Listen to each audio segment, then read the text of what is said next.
नमस्कार मित्रांनो, कोकणामध्ये वाघाने भरपूर बिबट्याने धुमाकूळ घातलेला आहे.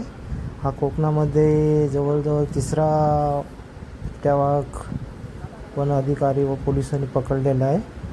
त्याला बाहेर काढताना भरपूर मेहनत करत आहेत.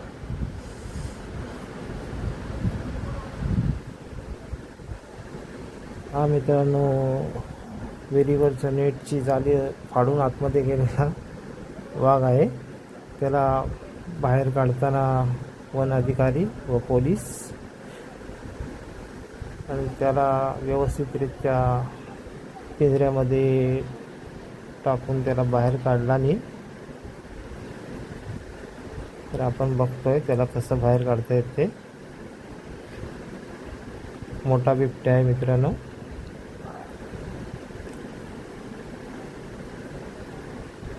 तुम्ही बघताय त्याची हालचाल कशी आहे ती. आणि त्याला सुखरूपरित्या वन अधिकाऱ्याने बाहेर काढलेलं आहे. त्याला काढण्यासाठी भरपूर मेहनत करावी लागली त्यांना. तसेच मित्रांनो, आपल्या कोकणात जवळजवळ हा तिसरा बिबट्या विहिरीत पडला आहे आणि त्याला वन अधिकाऱ्याने रेस्क्यू केलेला आहे. तर मी वन अधिकाऱ्यांचे आभार मानतो.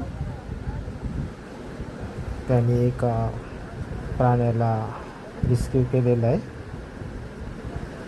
चला मित्रांनो, मी माझा व्हिडिओ संपवतो. तुम्हाला व्हिडिओ जर माझा आवडला तर लाईक करा, शेअर करा, कमेंट करा आणि व्हिडिओला सबस्क्राईब करायला विसरू नका. बाय.